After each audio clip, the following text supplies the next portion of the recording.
One to one பக்தி நேயர்களுக்கு வணக்கம். நான் கலைப்பிரியா பழனி. இன்னைக்கு நம்ம கூட யார் இருக்காங்க அப்படின்னா டாக்டர் தீபா அருளாளன் மேம் தான் இருக்காங்க. வணக்கம் மேம். வணக்கம்மா.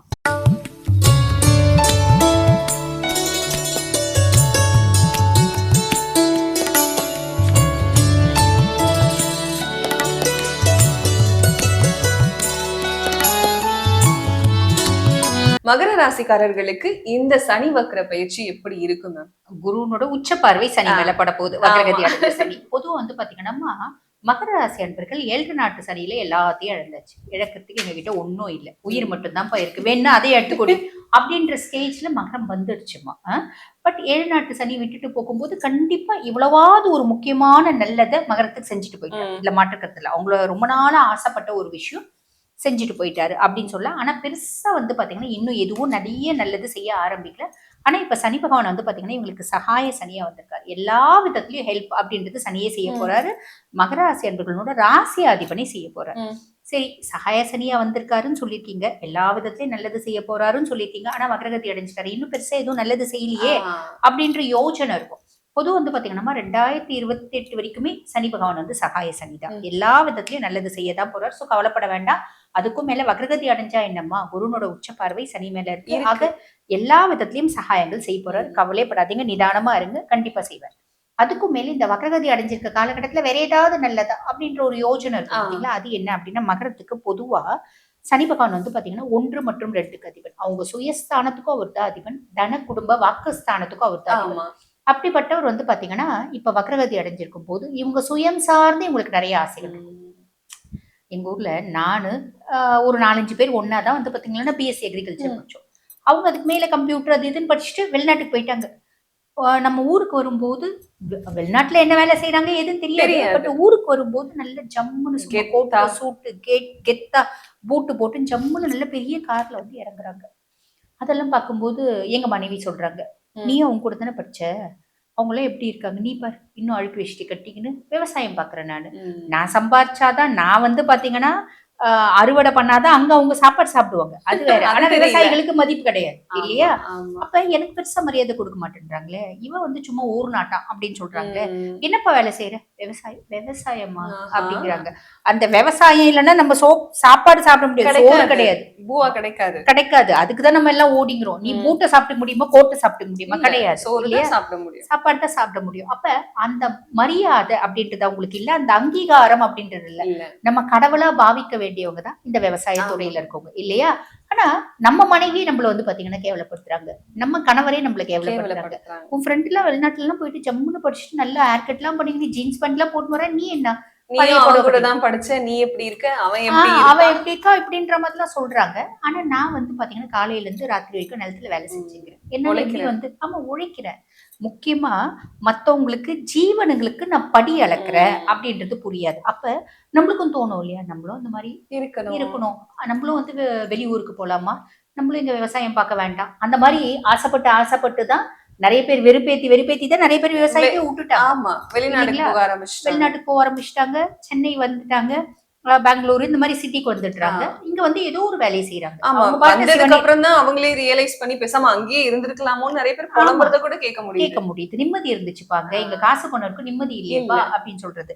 அப்ப அந்த மாதிரி வந்து பாத்தீங்கன்னா கஷ்டப்படுறவங்க, அவங்கள குறித்து அவங்களுக்கு சில ஆசைகள் இருக்குல்ல, நம்மளும் வந்து நீட்டா இருக்கணும், நம்மளும் டீசெண்டா இருக்கணும், நம்மளும் வந்து ஒரு பெரிய கார்ல இறங்கணும், நம்மளும் வந்து வேர்வை சிந்தாம எப்பப்பா நம்ம மேல வேர்வை வடதான் வருது இப்படி எல்லாம் யோசிச்சுட்டு இருந்தவங்க, நம்மள மாத்திக்கணும் அப்படின்லாம் யோசிச்சுட்டு இருந்தவங்க இந்த காலகட்டத்துல அவங்களோட சுயம் சார்ந்து நிறைய ஆசைகள் இருக்குன்னா சில ஆசைகள் நிறைவேறும். அது ஒரு பெரிய பிளஸ். அதே மாதிரி தன குடும்ப வாக்குஸ்தானத்துக்கும் சனி பகவான் தான் அதிபர். அப்ப மகரத்தை பொறுத்த வரைக்கும் மெழுகுவர்த்திகள் நான் வந்து எரிஞ்சு என்ன நான் அழிச்சிட்டு என் குடும்பத்தை வாழ வைக்கிறேன். அப்படிதான் ரெஸ்பான்சிபிலிட்டிஸ், ஃபேமிலி ரெஸ்பான்சிபிலிட்டிஸ் ரொம்ப ஜாஸ்தி எடுத்துக்கக்கூடிய ஒரு ராசி மகரம். இவங்க என்ன பண்ணுவாங்க அப்படின்னா, எவ்வளோ குடும்பத்துக்கு உழைச்ச 7 நாட்டு சனியில சனி பகவான் எனக்கு அமைச்சு கொடுத்துட்டார். அப்பா உங்க அப்பா எவ்வளவுதான், உங்க அம்மா எவ்வளவுதான், உன் தங்கச்சி கடவாங்கி ஊரெல்லாம் கடவாங்கி கல்யாணம் பண்ணி கொடுத்தல்ல, அவ யாருன்னு பாத்துட்டியா நீ? ஒரு விஷயம் அம்மா செய்ய முடியலம்மா, கையில காசு இல்லைன்னு அவ என்ன பேச்சு பேசினா, சொத்து நீ வாங்கின சொத்து உனக்கு பிரிச்சு கொடுக்கறதுக்கு எனக்கு தான் இது வேணும், நீ எங்க வந்த அப்படின்னு எவ்வளோ வந்து உங்ககிட்ட பேச்சு பேசினா. நீ பார்த்து வளர்த்த புள்ள, நீ சாப்பிட்ட எச்சியை சாப்பிட்டு வளர்ந்த புள்ள உன்னை எவ்வளவு பேச்சு பேசினா அப்படின்றது எல்லாம் சனி காமிச்சு கொடுத்துட்ட. இருந்தாலும் மகரத்துக்கு ஒரு விஷயம் இருக்கும், என் ஃபேமிலி என்னதான் வந்து இருந்தாலும் குடும்பம் தானே. ஆமா வெறுத்து ஒதுக்கிட்டாங்களே, என்ன வந்து தள்ளி வச்சுட்டாங்களே அப்படின்ற மாதிரி எல்லாம் யோசனை. எனக்குன்னு ஒரு அங்கீகாரம் கொடுக்கலையேப்பா அப்படின்ற பலவிதமான யோசனைகள் இருந்துச்சு.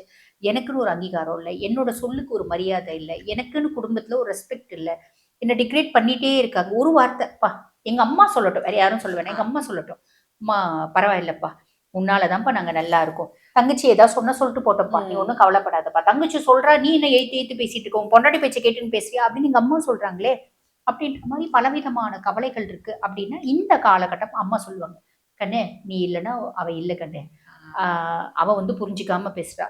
பொண்ணுகிட்ட சொல்லுவாங்க, ஏண்டி அவன் இல்லைன்னா நீ இல்லடி, எவ்வளவு இவ்வளோ கஷ்டப்பட்டு கல்யாணம் கல்யாணம் பண்ணி வச்சிருக்கான். கொடுத்தோம், நன்றி கெட்டு பேசுறியடி, நீ இப்படிலாம் அவனை பேசாம வந்து இந்த வீட்டுக்கு வராதடி அப்படின்னு சொல்லுவாங்க. இந்த மாதிரி ஒரு சில வார்த்தைகள், ஒரு சில அங்கீகாரங்கள் அப்படின்றது குடும்பத்துல கிடைக்கும். ஆதரவா இது ஒரு பெரிய பிளஸ். அதாவது இது வந்து பாத்தீங்கன்னா முற்பகுதி.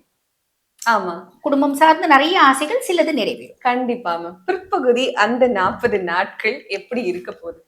40 நாட்கள் வந்து பாத்தீங்கன்னா மகரம் திருப்பி தன்னோட வாழ்க்கையை புதுசா ஆரம்பிக்கும். 7 நாட்டு சனியில எல்லாம் போயிடுச்சு இல்லைங்களா, நான் திருப்பி ஆரம்பிக்கிறேன், புதுசா ஆரம்பிக்கிறேன், ஹார்ட் ஒர்க் பண்றேன், கடின உழைப்பு இது பண்றேன், நான் சாதிப்பேன் அப்படின்ற எண்ணம் வரும்.